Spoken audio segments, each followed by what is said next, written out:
It relates to the vision worksheet. So please pay attention to this. We'll go through it quickly. If I can find that PDF document, maybe I should just share the screen. And then I can find the document. I don't want us to start here. I want us to start here first for the sake of those who hadn't seen this document. So this is the personal vision worksheet. And I believe that setting the emotional goal precedes the physical goal.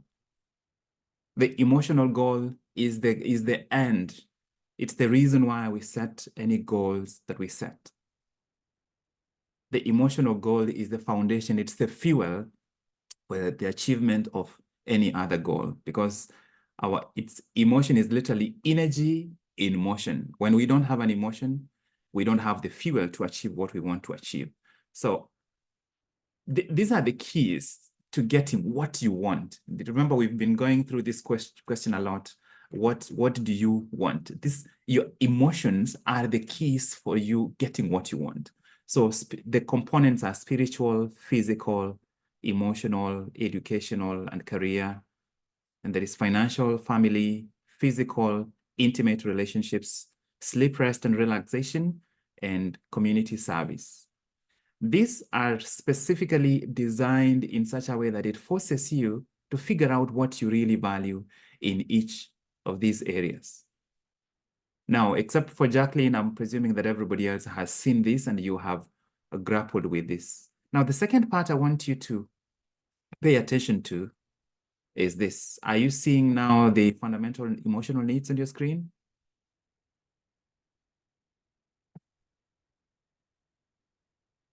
I can see Mercy, Fanny's, if you shake, you nod your head to something. Okay. All right. So this is what I want you to do. Think through, if you have your worksheet, that would be perfect. Actually, that would be the best. Think through each of the emotions you identified in each of those areas and try to figure out the emotion you identified. What emotional need is it helping you achieve? What you don't want to end up doing is to have all the goals or most of the goals only fulfilling one of those emotional needs and leave you bankrupt in the other areas. You have 6 needs. They all must be met. Sometimes we end up on social media because social media meets probably 1 or 2 of those needs. Social media gives you variety. You can jump from Instagram to WhatsApp to Facebook, and you see new information. If you scroll down, you find new updates, but it also makes you feel like you're connected to people, even people that you're in primary school in 1993. You've never spoken, but kind of mentally, it just makes you feel like you're connected to them. If you don't meet one of these needs, you're going to find another way to meet it. So the goal is to meet the emotions directly, the emotional needs, to meet them directly. When you don't meet them directly, your mind finds a way to meet them indirectly. If you don't meet your need for love and connection directly, holding a grudge against somebody can be an indirect way for you to meet that same emotional need. If you don't meet the goal of certainty directly, by setting goals you emotionally believe you can achieve, you will meet that emotional need indirectly by sabotaging yourself. Because when you avoid taking action, then you are certain you won't fail. And that becomes a way for you to meet that emotional need. If you don't meet these emotional needs directly, you will find a way to meet them indirectly.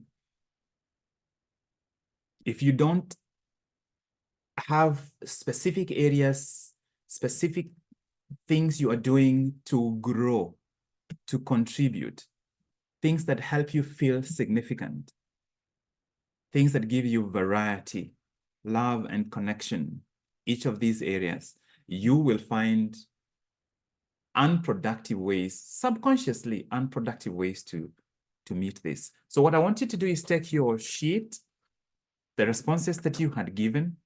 So for example, for myself, under spiritual, the 2 phrases that kept coming up were expansion and renewal. Expansion and renewal. For me, expansion, that goes directly to number 5, to growth. Let me look at another area. Community service. What came up for me, several different versions, but all of that came down to impactfulness. For me, impactfulness, that goes down to contribution. Under physical environment, one of the words that came up for me was safety. That connects really directly to certainty. And it's extremely important. None of you wants to wake up one morning and find that your house has moved to South Namibia. You wake up and there are people around you speaking a language you don't understand. So these needs are irrevocable. You cannot do without them. The first two needs, certainty and uncertainty, I call them the survival needs. Those are the very basic. They are the base. They are the reason why you avoid taking up certain leadership roles or setting certain goals, because you don't want to fail. When you fail, your sense of certainty is threatened. The next two, number 3 and number 4, I call those the identity goals.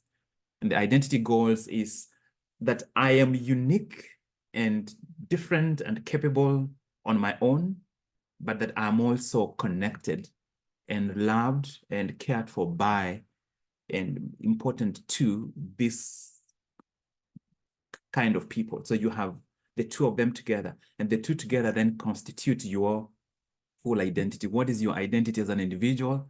But you only become an individual if there is a community, because if you are the only one in the whole world, there's no reason to call you an individual. You are the only person in the world. So you are an individual, but you are part of a community. So significance, how are you unique? How are you different? How are you valuable in terms of what you can offer, what you can do? But then to whom do you matter? To whom do you belong? To whom are you related? Who is your tribe, your community, your support system? And that the two of them constitute the identity needs. And then number 5 and 6, those are spiritual needs. If anybody asks you what your purpose is, it's very simple. I'm here to grow to the most that I can grow and contribute. It's that simple. You're like an avocado tree. You're here to grow to the highest height you can reach and contribute as many avocados as you can. Now, where God plants you and what he has empowered you to do and blessed you with will be different. So think through your emotional work, your vision worksheet, and figure out which of these areas do those connect to. If there are any areas that you find imbalance, then you need to work on those areas. The second thing that I was going to talk about, going back to the vision worksheet, this is going to be your filtering system for the goals you set in 2024. So write down the list of the goals that you would like to achieve in 2024, and then classify those goals according to this worksheet. And the reason is, you should not set goals in your physical health. You should not set goals in your physical health that are trying to meet a different emotional need than the emotional need you had identified. So any goals that relate to physical health, they come under that subcategory, but then they lie under the subheading, these goals here, this year, this is the emotional need I'm trying to meet. And if I meet this emotional need, the experience, right? That is the emotional need, the experience, this is what it will make me feel. And then under that, what are the specific goals?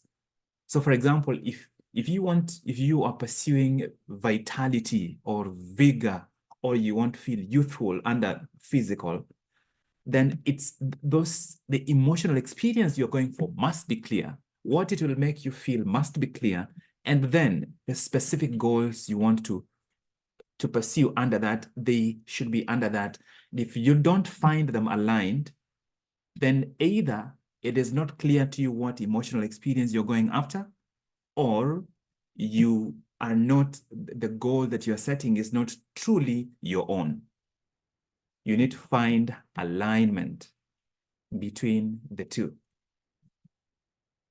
Alignment between the experience. What do you choose to experience? Do you have the whole wide world dictionary to choose from in terms of what experience you really desire and what that experience will make you feel? For me, under spirituality, I want to experience expansion and renewal. And what that will make me feel is continually alive and unlimited.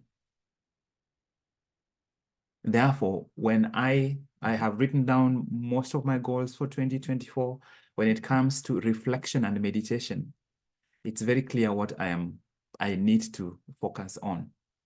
What level of silence I need to be able to actually achieve to really be still and know. It's because it's now dictated by what is lying above there. What experience am I going for? If I'm going to expand and be renewed, then it means I really have to be really securely plugged. And that applies to all the other areas. So the two things I wanted to make sure that we talk about, I want to see whether there are any questions. Figure out which needs, which emotional need you're trying to meet.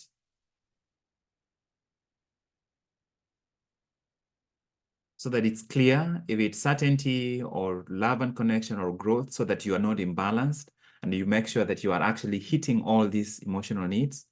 And then secondly, make sure that the goals you're setting are aligned to the emotional experiences that you have identified.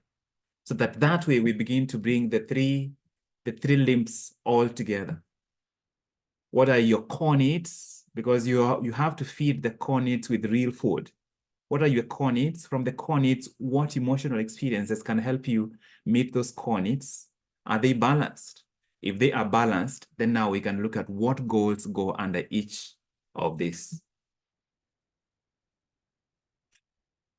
The summary of this worksheet gives you this the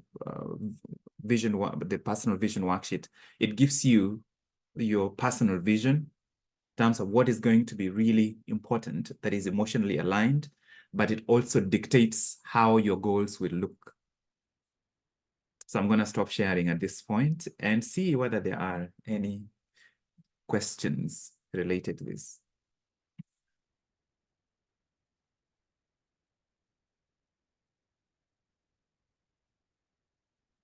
I have a question.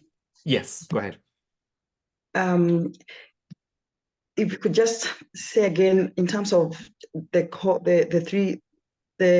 three limbs coming together, I'm starting on the emotional needs, the fundamentals that you have stated, 1 to 6, and then the goals under that, to try and align. But I'm missing one of the three limbs. Okay, so the first limb is that you have 6 irrevocable emotional needs that must be met, right? And it's those 6 needs. How you meet those needs is very individual. So you use the personal vision worksheet to identify the emotional experiences you resonate with. Once you've identified the emotional experiences you resonate with, you make sure they are balanced, that you are not ignoring any of the core 6 fundamental needs, okay? Once that is clear, now you can move to setting goals. And when you set goals with clarity about which emotional experiences these goals fall under, so that you make sure that those are also aligned. So there's a core need. The core need is met by you in a very personal way. So you identify how you are going to meet your spiritual need. In spirituality, what experiences you choose, that experience is going to help you meet your spiritual need, the other side, which will be either growth or contribution, but it might also help you meet certainty or maybe significance, because this is very, very, very personal. Okay. Yeah. So 6 needs, and then from the 6 needs, you have your personal vision worksheet. Then from the personal vision worksheet, you actually should summarize those statements, and they form the foundation of your personal vision for 2024. Then you bring your goals and see whether they align. And you're wanting to make sure that you are not misaligned. Anytime you are misaligned, you're leaving a gap, which if you don't meet it directly, you're going to find a way to meet it indirectly. Yeah, okay, got it. Thank you. Thank you very much. You're welcome. Thank you for the question. I'm going to need to be taught this. I need to be taught this to make sure that I understand it correctly. So I'm going to get, let's get Gladys. Gladys, I don't understand this jargon. I would like to understand this jargon. Good morning, Daktari. Good morning. Good morning, everyone. I like to think about all this information in a way that I can use for myself. So the only way I can do that is to try and find how it sits with me. And it sits with me in that there are many things that we have talked about, but how do I feel about this worksheet and what emotions does it bring for me? Yeah. So I've done this worksheet 4 times now, and every time it's different.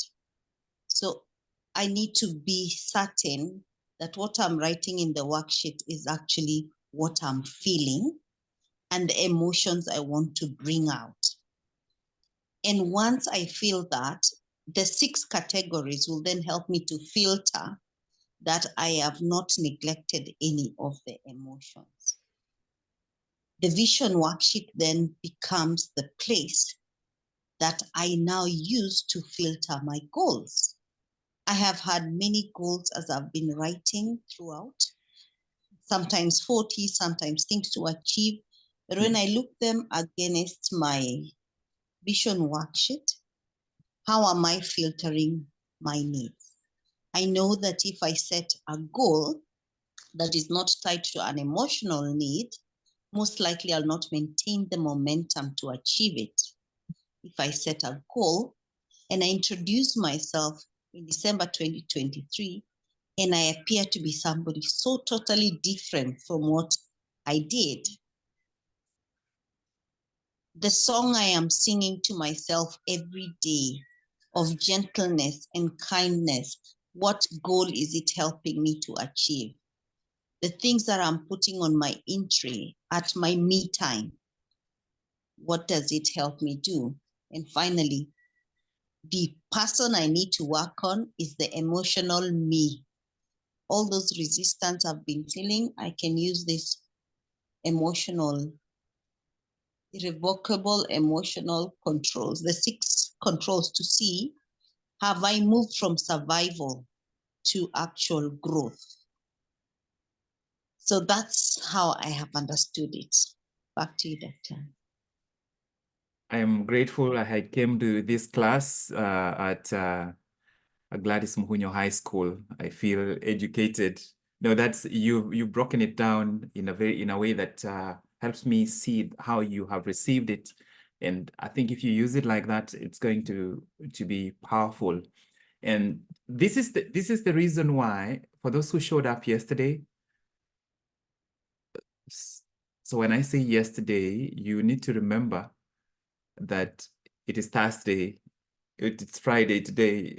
So when I'm saying yesterday, we're in a different time zone. That's why. So for those who showed up for the session on Thursday, it was supposed to be a goals worksheet, a goals workshop. But then I realized that most people actually hadn't grappled with the vision worksheet.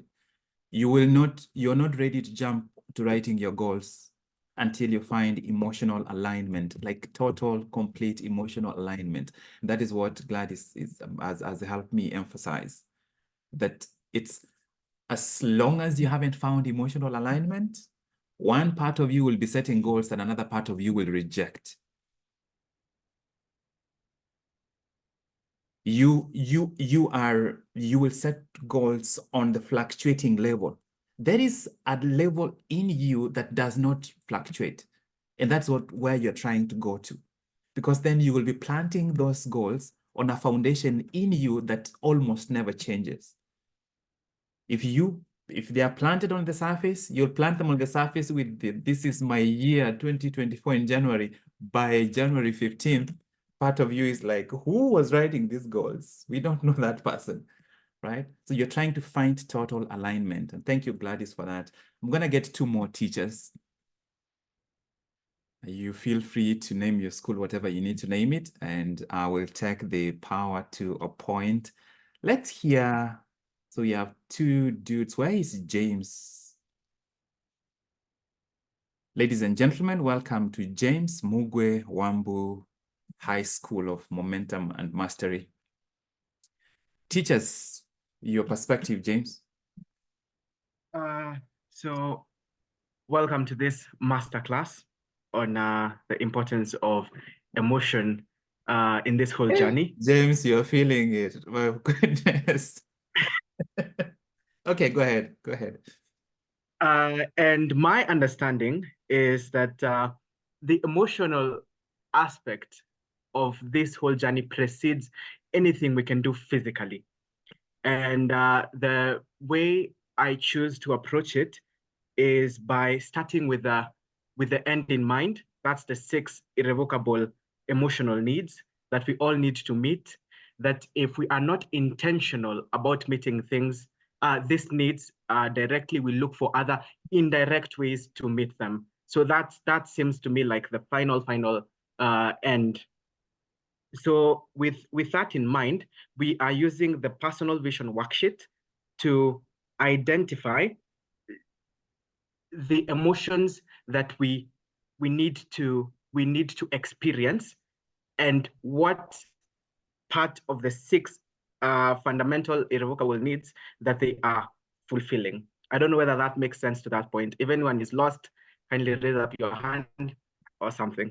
And that is how I understand it. Now, from that point, after we have picked the simple emotion that we wish to experience, we can now break it down further and set goals, knowing what emotion we want to bring into our life, and what fundamental need it meets, so that our goals become directly aligned to fulfilling either one of those 6 irrevocable needs that we have as human beings. That is my understanding. Any questions? I don't think there are any questions. Round of applause for James Mogire Wambu. No, that's an excellent summary. And I like how you are suddenly becoming a high school teacher. All right. So I just really, the goal at this point, I would rather we hold off everything else and find clarity here. Once you have clarity here, it makes everything else so much easier. It changes everything else.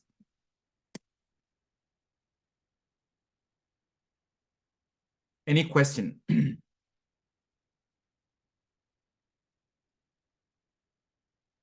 Any question about any of these areas? So now should be the point where I point this out. When you go back to look at your list, I promise you are going to see imbalance. You're going to find out that you have so many goals that are trying to meet variety and maybe significance, but you are not as strong in certain other areas. You are going to discover your thumbprint of imbalance, right? And this is the power of doing this, because you have needs that must be met. These are like bills, they must be paid. You have to pay them on a day-to-day basis. You will figure out your areas of imbalance, and this will help you make sure that you are not imbalanced. Certainty and uncertainty are survival needs. A lot of the times we end up setting so many goals that are geared towards survival. Significance, love, and connection are identity needs. That is when you get your power. That's when you transcend from survival. We all keep circling through all those levels, but this is when you actually start to accomplish most of that power. And then, of course, growth and contribution. The more you grow, the greater your need for certainty changes. When you are in pure survival, having 1,000 Kenyan shillings in your hand felt like certainty. But once you are worth 2 million, having 200,000 in your account feels like pure survival. So these emotions keep changing. As you go along, they keep changing. Then that is where expansion comes in. So you will find your areas of imbalance. That's the beauty of this exercise. So we have about 30 minutes to go. I just want to make sure that this is clear, then we'll move to the next segment. Is there any questions?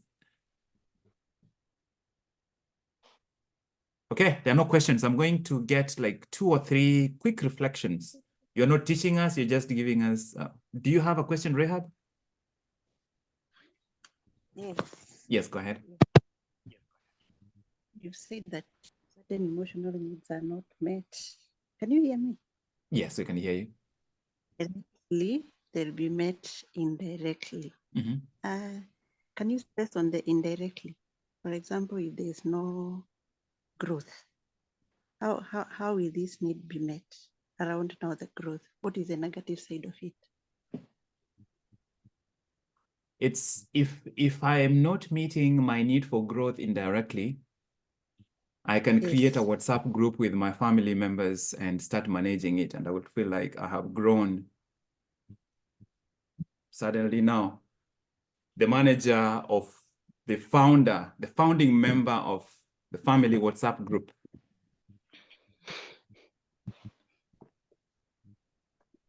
Okay, and significance. So each of those areas is the same way. Sometimes people meet significance by sharing their struggles instead of their results. Or you can meet your significance by just declaring amazing intentions. I'm going to write a book. I'm going to start a business. You list all those intentions. They are empty. You're celebrating mirages, right?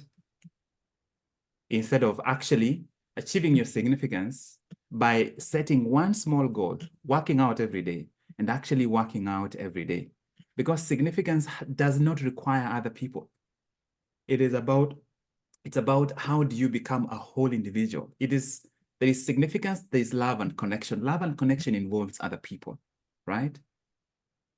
Love and connection involves community, you being part of a community. If you love yourself all by yourself, why do you even have to love yourself? You don't need to worry about that. Love and self-love, really, like being able to love yourself matters, because we have a command that says love your neighbor as you love yourself. So without a community, love doesn't even matter. So being significance is about you as an individual operating in the context of love and connection, because it involves other people. So this is what we call cheap dopamine. Cheap dopamine is always available. Cheap dopamine is always available. If I find a cat video and I share it on Facebook, I come back 30 minutes later, I see 40 likes and 40 ha-ha-has. It feels like I've accomplished something. That is cheap dopamine. So you're meeting your need for variety, but you're meeting it in a very empty way. You're feeding a true emotional need, noodles. You wonder why you wake up the following morning, that need is there. If anything, that need is deeper. You're hungrier for the same thing. But unfortunately, you can easily get stuck just chasing cheap dopamine. very cheap dopamine, which just, it soothes the wound. It doesn't heal the wound. It doesn't satiate the need.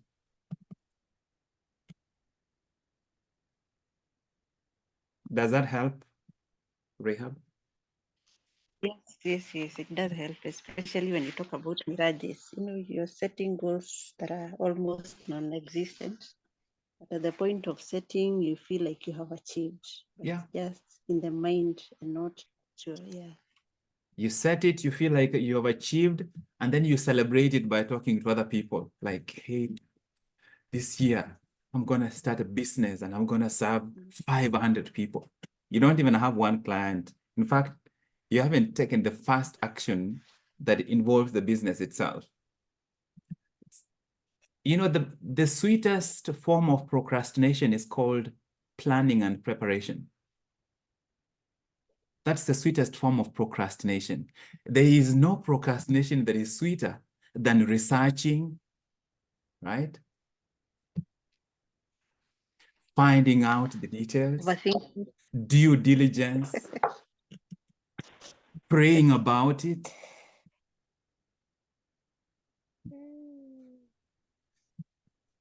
Because you don't feel guilty. I'm preparing, come on, I'm getting ready. You don't feel guilty.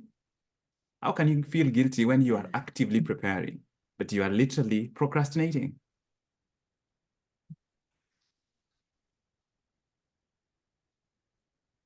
I'm gonna get 3 other people who haven't spoken and just give us their reflections. Jane, because we've never spoken with us here, so we're gonna have you speak.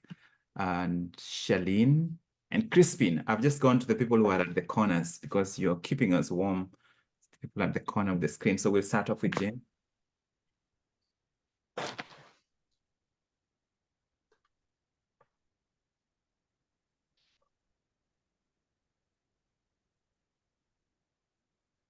Jane, are you able to go? You are still muted, Jane. Sorry for that. Give me a few minutes and I'll be back. Okay, cool. All right, let's go with Charlene. Morning, everyone. Thank you for the opportunity. So my reflection per se was for the first exercise that we did. A lot of us have goals or things that are mentally engraved in our minds. You're asked, what do you want to achieve in 2024? You have financial goals, you have this goals, you have this goals. But writing to my future self, writing to the future me in 2024 has shifted that perspective. At the end of the letter, I was looking at it and I was comparing it to the goals that I had written previously. And most of them don't even show up. So it has shifted my perspective to what are my deepest desires? What do I want to achieve as a person? But it's not the things that are usually in our minds. I want to have this net worth. I want to drive this car. I want to have this house. But it's us as people. It is me as an individual. What do I want to be? What do I want to feel emotionally? What do I want to experience? What growth do I want to achieve? It has gotten me to think of it as an individual and what I want to achieve emotionally rather than what I want to achieve in the environment. Growth as a person rather than materialistic things around me. And I think that's the biggest takeaway for me. Oh, and also doing Kailego in the morning is better because I've been doing mine in the evening and sometimes you're usually tired and you don't feel like doing it. But when you wake up in the morning and do it in the morning, it gives you energy. Yeah, that's my biggest takeaway for today. Yeah, thank you. Thank you, Charlene. That reflection reminds me, I'll tell you this small story.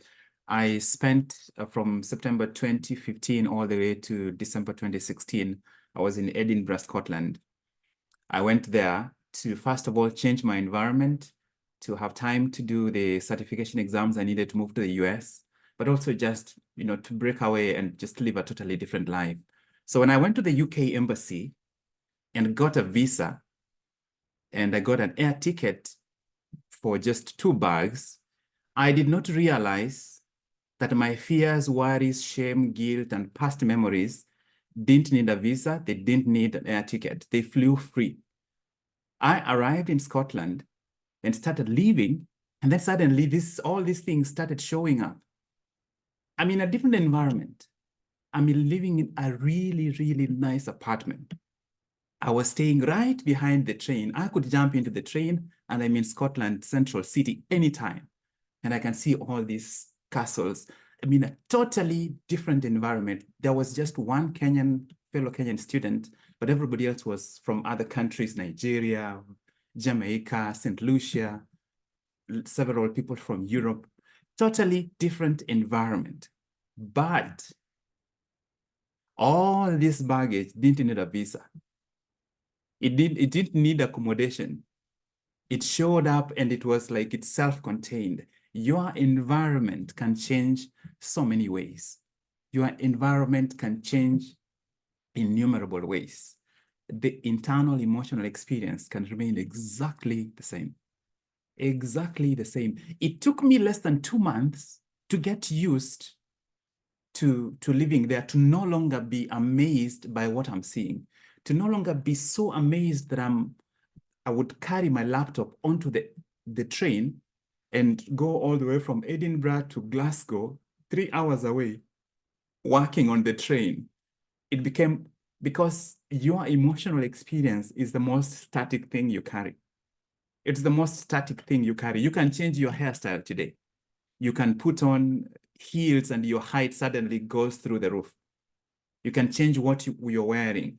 You can even change your skin color with makeup any moment, but your internal emotional experience, it is the most static thing you carry. So what Charlene has said, it's true. It is true that it is the biggest goal is that internal emotional experience transformation. When that is transformed, you can be so transformed to the extent that the goals you need to shrink from, you start achieving them without even realizing you are achieving those goals. You start going for them without even noticing that you are going for those goals. I was reading yesterday some of my Kai Lego scripts from 2019, 2020, and 2021. And some of those things that I was foreseeing are almost picture perfect now in terms of these external achievements, to where now if I need to set up a studio in the house, I can set up that studio anytime I want. I just need to call for, like, that part is taken care of. But that is not my biggest achievement. My biggest achievement is that I can go to work. This last week, I was working with a cardiologist who is really, really, really, I think the safest way to say is not nice, right? Really, really not nice. But I show up, I'm like, hey, good morning, I'm ready, let's do it, let's kill it, knowing that he's going to act the way he acts. And even the staff around me were like, how come you're still able to? I'm like, it's if he has a gift to give me and I don't need that gift and he stays with it, I shouldn't be affected by that gift, right? That is, I think that is the biggest shift, the most valuable thing for me right now. It's not these external things that I have achieved. It is the internal movement. And if there's anything I'm committed to, I would rather stop growing professionally, just be stuck plateau professionally, as long as I continue growing internally. But the reality is, as the more I continue growing internally, the external growth is automatic, 100% automatic. I walk into patients' rooms who are clearly racist, very, very clearly racist. And some of them, they're like, they would like to speak to another physician. I'm like, oh, you would like to speak to somebody else? Oh, I'm so sorry. I have an accent from California. I'll find somebody who has an accent from Kansas, and I am gone, because that is their baggage. That is their experience. I can choose not to join them. But tell me that when I was in Kenya, I will tell you a different story. Your emotional movement is going to be the most valuable thing you can offer to yourself, to your family, to your workplace. It will be the single most priceless thing that will have happened to you in 2024. When you get to 2024 December, the things that used to fluster you, suddenly you are like, oh, that is what they were saying about me? Okay. And instead of reacting to it, being drawn, your emotion being changed, your day being spoiled by what people were saying, you are like, that's their business. Thank you for letting me know, but let me first take care of my business. It is not an easy transition. I find that I sometimes get caught getting distracted, and then I remember, especially if I have done Kailego in the morning, then I remember, I'm like, oh, that is their business. Like, I was working with a gentleman who is ready to share his business with me all the time. And I have to remind myself that that is not my business. That is your business. That is your business. That is your business. So thank you, Charlene. You've just taken me back to several certain environments that there are two organizations that I spoke to at the beginning, and then I spoke to when I was in Kenya sometime last year. And it is, you feel the gap, and it's something that I can't sell, something that I can't buy. It is something that you can't sell. It's something that you can't buy. I really hope especially for those of you who have been in the challenge from the beginning, that right now you can literally say that when I started the challenge at the beginning of November and now, that you actually notice some gap, even if it's a little bit of a gap, that you notice some gap. You notice a little bit of a level of awareness you didn't have before. So the question is, what is going to happen if you sustain this for 12 months? What is going to happen? What is going to happen if you actually keep your hand on these 4 C's? Complaining, comparing, competing, and criticizing. If you keep your hand on them for 12 months, what is going to happen?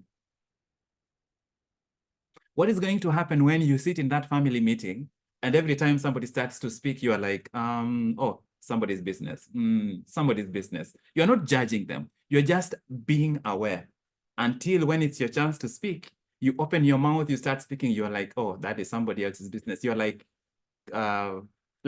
give me a minute, because you don't want to get into other people's business. What is going to happen? What impact is it going to have?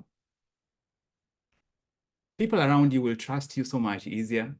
You will find that you are calm almost by default.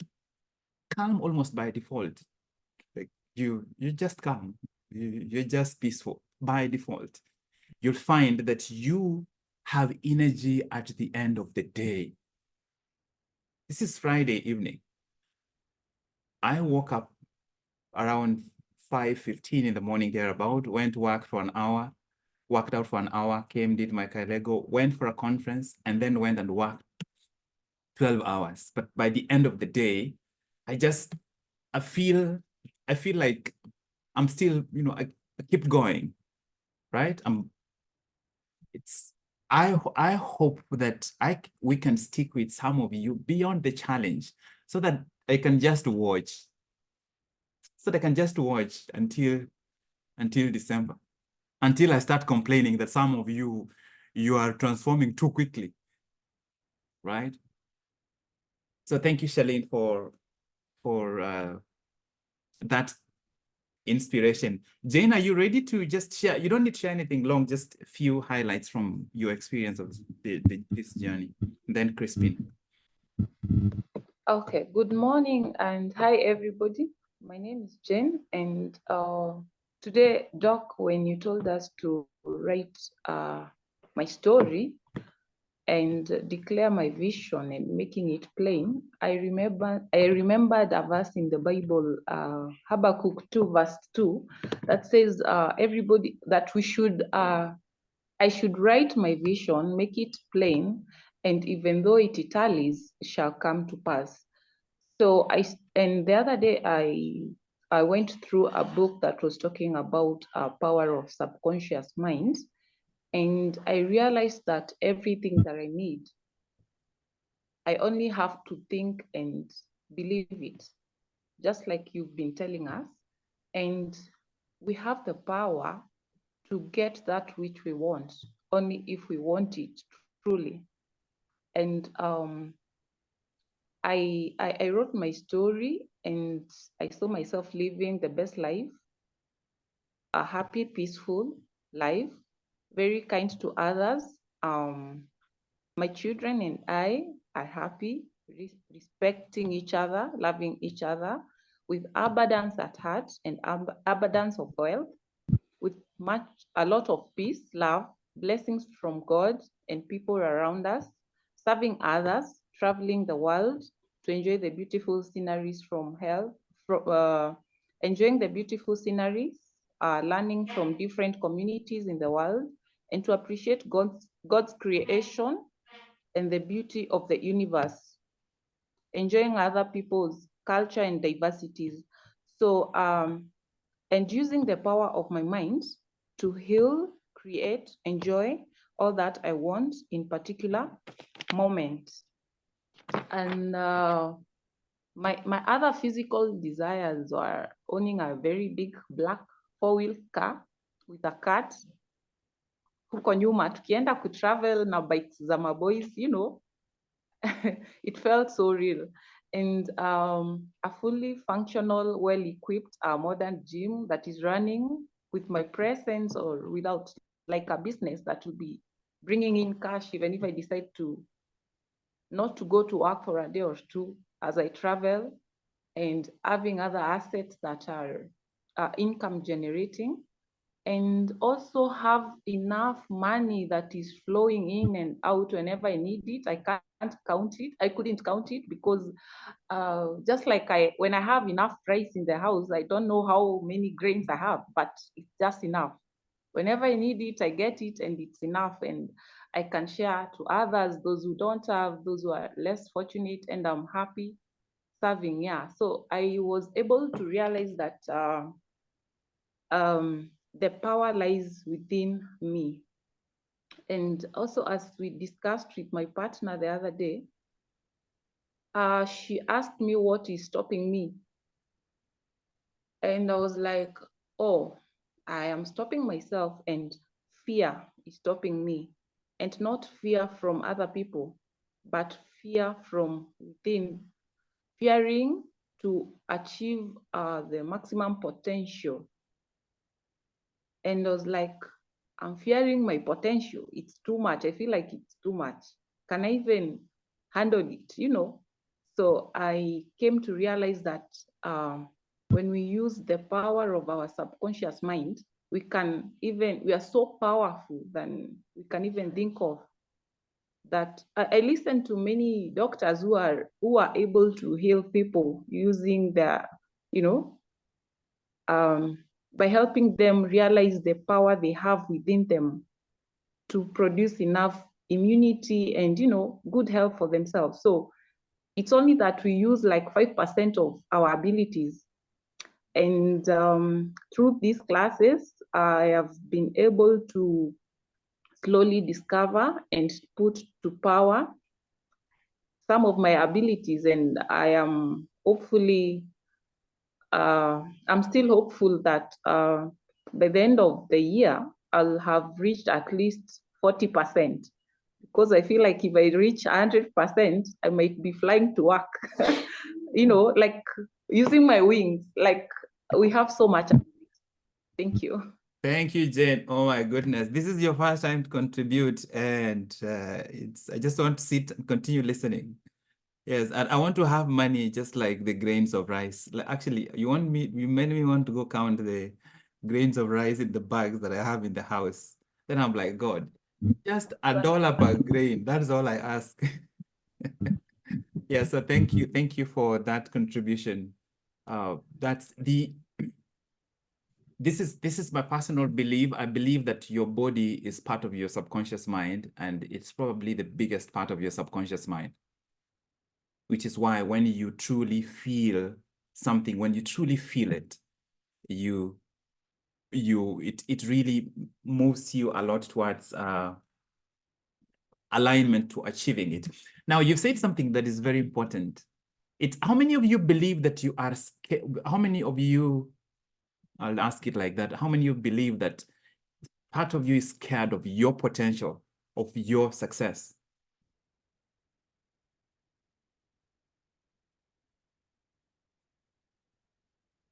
Let me see by show of hands. That will be the easiest because Do you know why?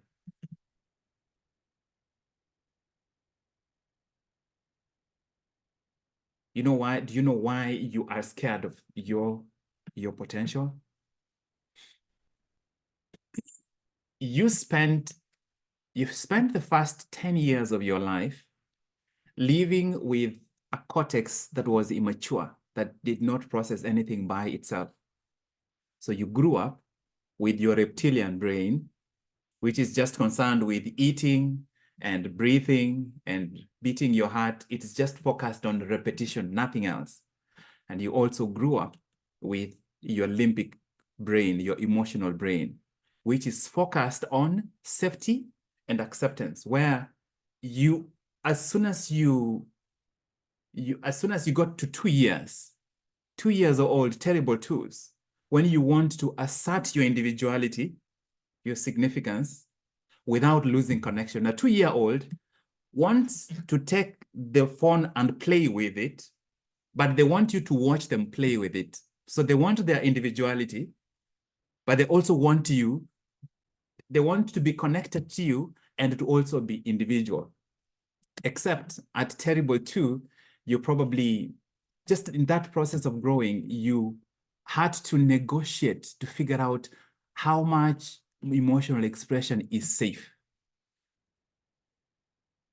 I've probably read more books around this area of psychology than medicine. The emotional wounds we suffer as children are the main reason we calibrate our life so that we express only as much emotional expression as is safe in the environment that we are in, which is why as a child you learned how much crying will be safe. Even if you still need to cry 10 minutes more, you just know that this much crying is enough before I get extra beating. In your success in school, your teachers encourage you to work hard and succeed, but sometimes if you over-succeed, your children start taunting you about it. But all these things are happening when you don't have your cortex. Your cortex is not mature at that time. You just have your limbic brain and your reptilian brain, just the lower levels of brain, where you had to learn to find a middle ground that is safe. You can't express too much emotion. You can't be too excited. Your mother or uncles or aunties will be like, keep quiet. I have a joke that I usually tell people that for a long time, I thought my name, I was a very active boy, so I thought my name was Stop It. Because every single time I'm messing up with things, you wouldn't leave a television set with me, or there was no television set when I was growing up, sorry. You wouldn't leave a TV with me. In the most advanced gadget we used to have in our house was a torch. My dad used to keep that torch like a piece of gold, right? So you learn, and I learned as a child, what is that balance where it's just enough expression without it being too much, including your potential. You as a child in play, you learned to just even things that you are really good at, to not over express yourself because you don't want to beat everyone else because they will start taunting you.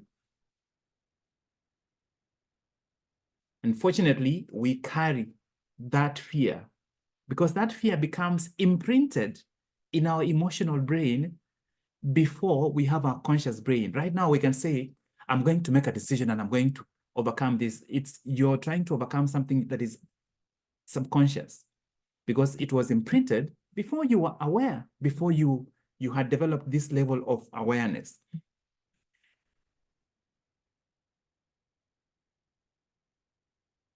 The one experience that I almost see without fail, almost every single time, people almost automatically regress to a certain level of their childhood, is when somebody is asked to come to the stage and say something before an audience, especially when they have never spoken before an audience.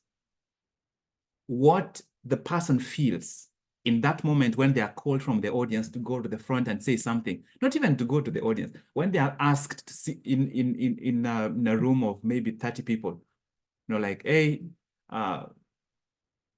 XYZ, could you, you know, what did you think about this meeting? Suddenly, the things you feel in your body are not things that you decide to feel.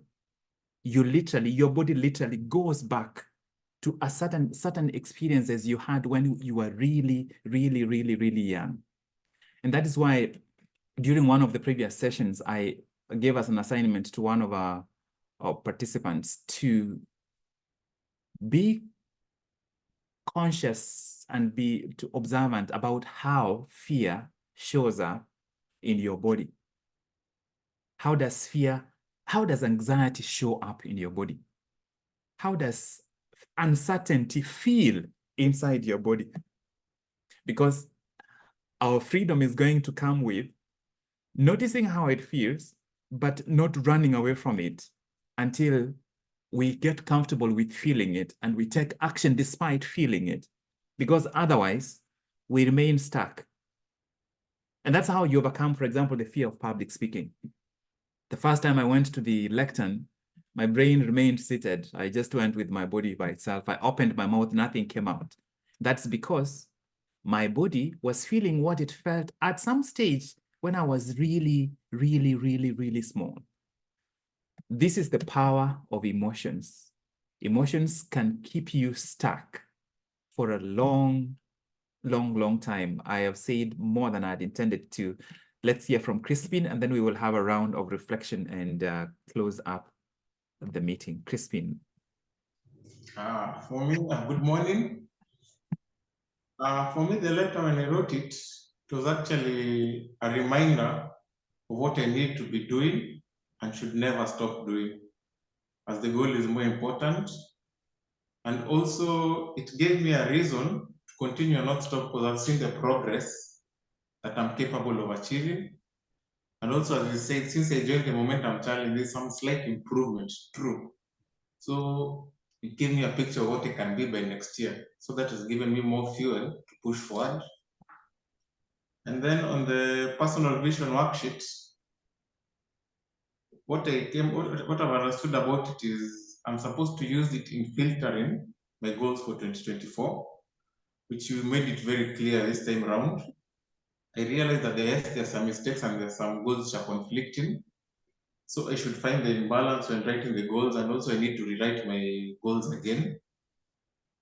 And also I should note that emotions do keep changing, hence there's room for expansion. Yes. Thank you, Crispin. I won't reiterate anything you've said. It's that's very, very clear.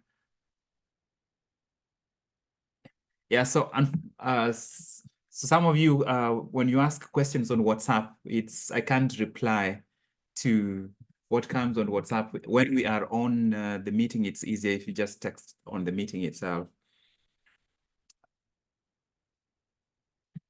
Well, there was one piece I'd hoped we would cover, but we didn't have enough time. I would like us today to try and finish as much as possible on time. We have covered 3 extremely important pieces, and most of this meeting is recorded. And if you need to review those pieces, so hopefully you can from the recording. At this point, we'll just make sure that we hear from everyone in terms of getting reflections, and we will close the meeting subsequently. I saw, Rehab, you had your hand up. Did you have a question? No, maybe. Okay. No. Okay, all right. Let's get reflections, particularly, especially from the people that we haven't heard from today. Ladies and gentlemen, Rumbi has joined us. I didn't notice when you came in, Rumbi. Sorry, we've been busy, but yeah. So get ready to share. So we haven't heard from. So Jacqueline is the first time you are with us. We haven't heard from Jerry.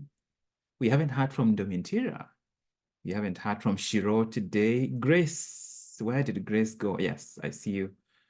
Joanne, Christine and Sylvia were on, I don't know whether on helicopters or on limousines, but they were traveling.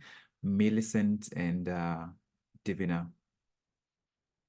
Let's get very brief reflections. Anything that stood out for you, or if you just really brief, so that we can be done hopefully in another maximum 10 minutes from now. Let's start off with Grace. Grace, Joanne, Millicent, Divina, Sylvia, and Christine, if you are able to join, feel free to. Grace.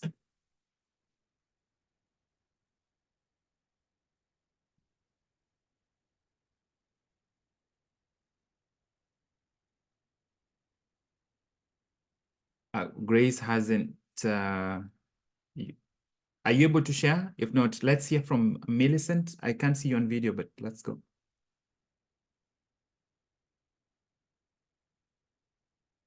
All right, Divina.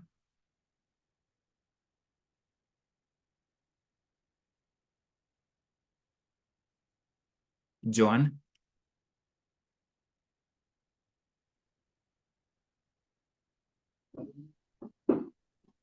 Oh, down from Divina. Good morning, everyone. Thank you so much, Doc. Actually, this is my first time attending the Momentum Challenge, but I've been in since mid-November. Yes. I must say, actually, the seed you're planting is germinating in me, and by the time by the 90 days, it will be a very, very great moment to me, and I will have learned a lot of things. Yeah, I must say, actually, I was a kind of a person who could not actually face people in front.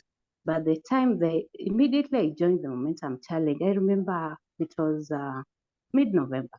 On 22nd, I was chosen to represent my coordinator, the country coordinator, in one of the meetings, which was men meetings, the zero suicidal. That was the topic of the meeting.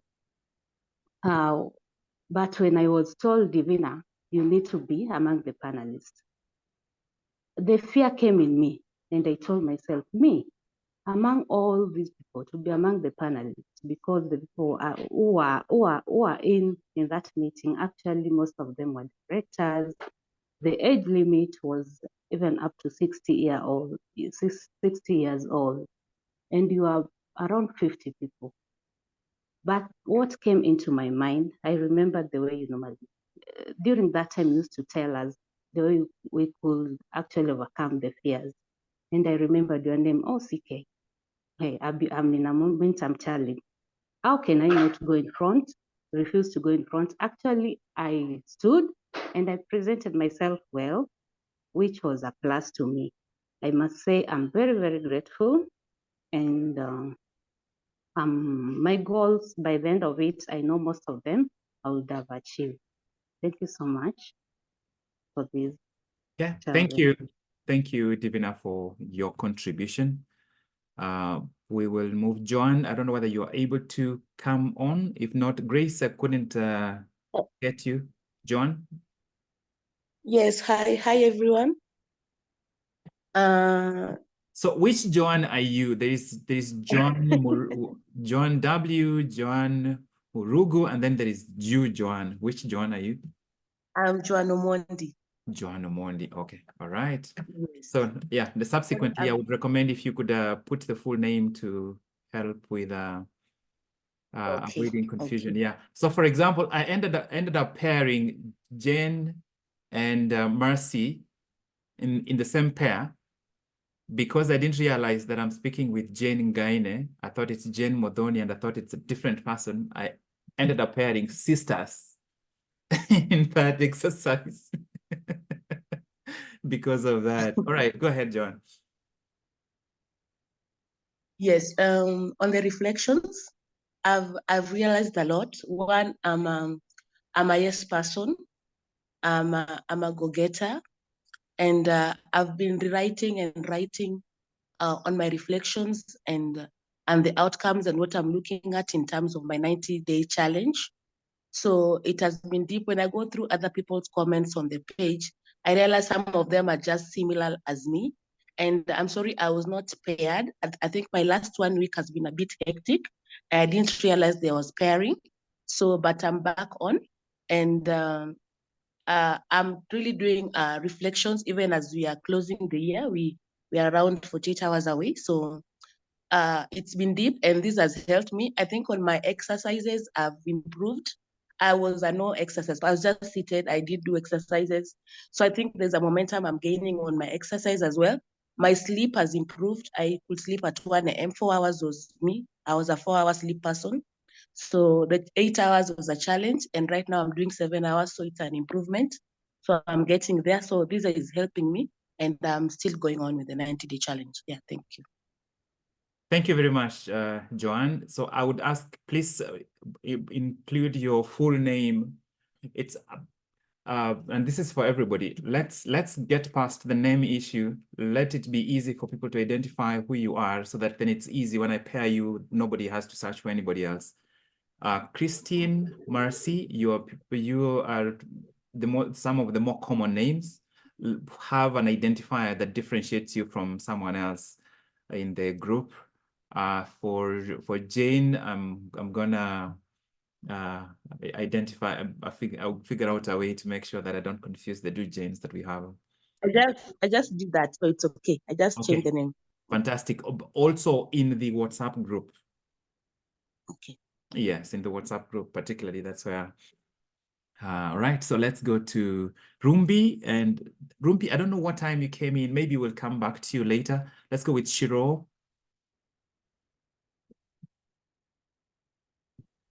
Good morning, everyone. Hi, Doc. First of all, how are things going?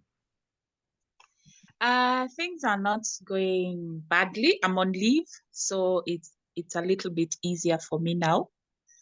So I have all day to catch up with everything and do my running around. Yes. Yeah, continue. So, for me, my biggest takeaway from today's meeting is how I am going to marry my momentum personal vision worksheet with the core needs that I need to satisfy: the certainty, variety, significance, and also the sub-pairing of those needs, knowing that the first two are about survival and the identity and the spiritual. So I'm looking forward to doing that. I haven't done that yet, so I'm looking forward to doing that with my needs so that I can see which needs seem to be.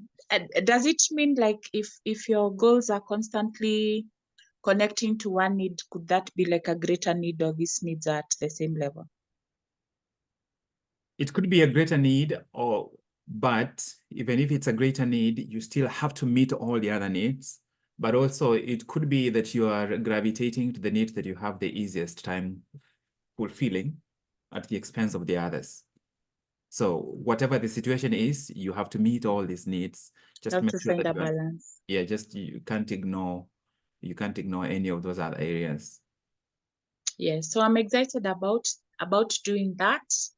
I want to do that right away and see how that is going to connect for me.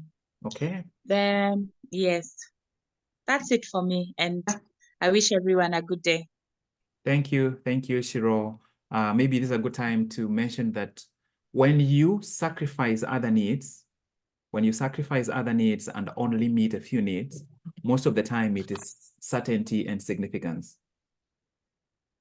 Most of the time when you sacrifice other needs, you end up sacrificing growth and contribution and love and connection. and variety, where you are just happy to come back from work and lie on that couch and watch the same TV series that you've been watching. It's when you guard your certainty, you also guard your significance, because you don't want to fail and appear bad, right? Because that touches on your significance. But you also certainty, you also don't want to try something and fail. You are like, I would rather just fall on the couch than fall on my face out there trying to achieve another goal, right? So you end up, and that is the reason why you need to be careful. Otherwise, you will end up sacrificing love and connection.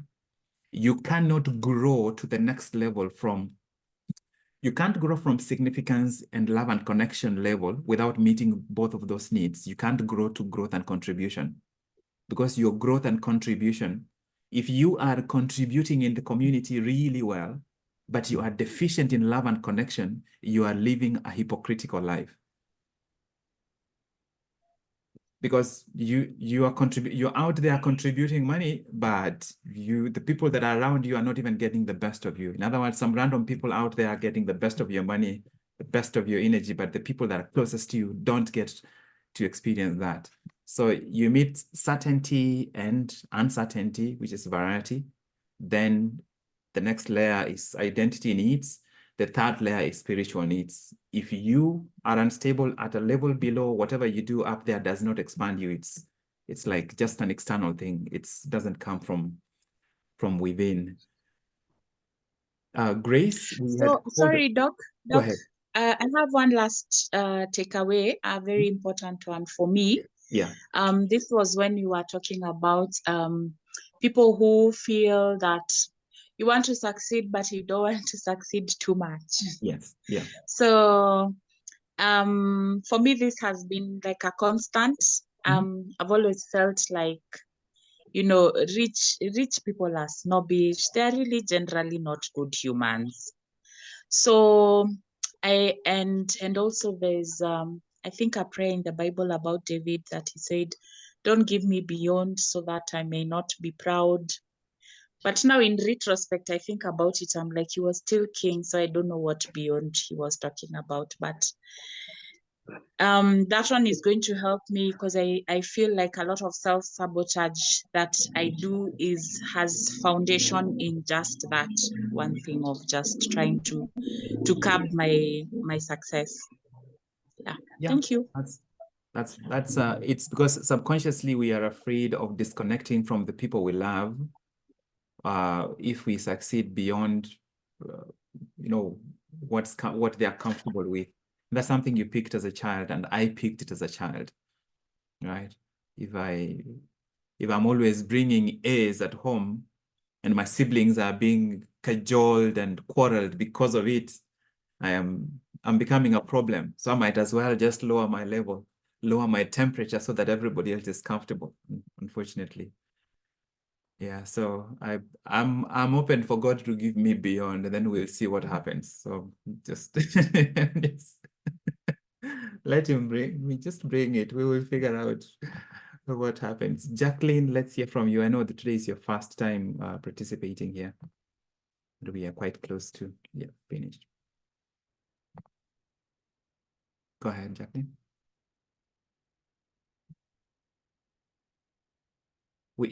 We can't hear you. I don't know what's up with your microphone. Are you using headphones? If you're using headphones, please disconnect them and just use the device. Still can't hear you.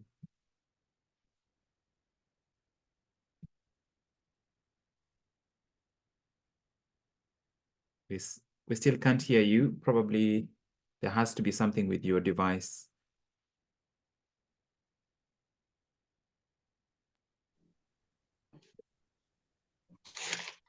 Okay. In the meantime, let's hear from Rumbi as we wait for Jacqueline. Rumbi, are you able to contribute? Good morning, everyone. Can you hear me? Yes, we can. Okay. Thank you so much. Rumbi, for me. Yes. Can you hear me? Can hear you, yes. I'm not sure whether it's your, just try, go ahead. Okay, sorry, my network is not very stable today. Okay, go ahead. Just try. If it doesn't work, we can retry a different time.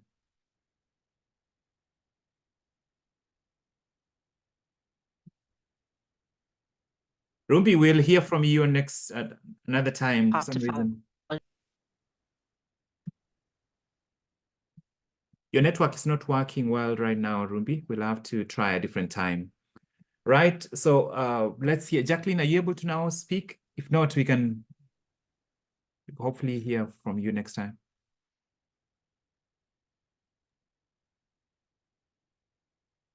Okay, let's hear from Domintira.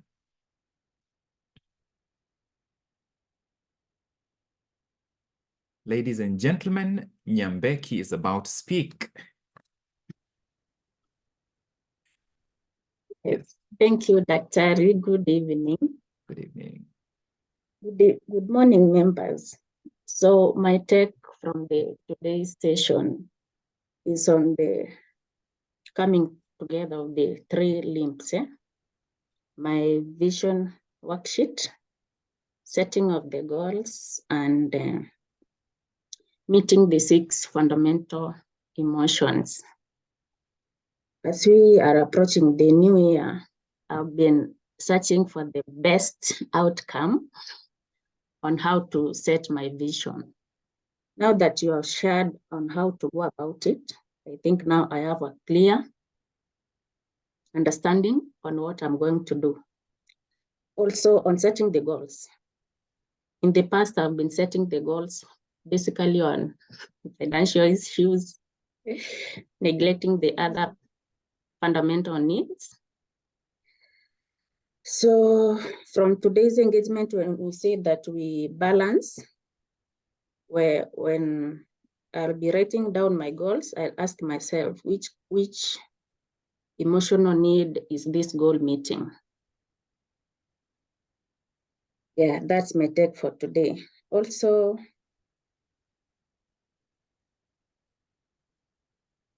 while outside when I'm interacting in my day-to-day businesses, I try as much as possible to mind my business. I realize that I've been minding people's businesses. Almost 80% of this year I've allocated it into, I have wasted it actually. So 2024, I'll be very intentional in minding my business. I also want to achieve that calmness, that which you said about. Yeah, thank you, Dr. Thank you, Nyambeki. That's a very straightforward and clear reflection. Yeah, I'm happy to hear that those 3 pieces are beginning to make more sense for everyone. We will have a couple of specific sessions that will try to tie together a couple of the other pieces so that by the end of the challenge, hopefully you have a more complete picture that helps you take most of what you've learned in one piece. And of course, the other things that you have to keep reminding yourself in the rest of the challenge. We didn't hear from Grace. Jacqueline, thank you. I've seen your text on the timeline. Hopefully next time we can hear your voice. And Rumbi, we will definitely hear from you next time. Seems like today your internet is acting up. Christine was traveling. She's unable to speak. Millicent, I don't know whether you are able to speak, but Grace. Yeah, good morning, everyone. Thank you so much for the time. Actually, it has been a good experience for me today. I have been able to pick a few issues. The reality has dawned on me today. Yeah, where I normally say bring the body, the mind will follow. I was extremely tired yesterday, having a lot of engagements at the workplace, being closing of the year. We had a lot to do. I think I was getting home almost midnight, slept at 1. Anyway, I'm not complaining, but actually that has dawned on me. Bring the body. Yeah. My second achievement this morning was on the letter to myself. I think this morning reflection is really digging deeper compared to when someone is doing the kailoko. Maybe I normally do mine in the evening. In the morning, there's a lot of deep and soul searching. I think I'll also have to shift my kailoko to morning hours. Then I've also learned about how I'm supposed to do my vision statement. I merge it with the 6 fundamental issues. So that is what is going to kick off for me in the new year. That's all for me. I wish you all a happy new year 2024. A moment like today, next year, 2024, we shall sit back, reflect, and be happy of our achievements. Thank you, everyone. Yep. Thank you, Grace. We will not be sitting here. We will be somewhere on the beach in Dubai because by that time, Jane will bring us the money that is just like rice, and she'll just pour it like this, and we will fly in her helicopter all the way to Dubai. Right? Who have we not heard from? Was it in Jerry? Jerry, have we heard from you?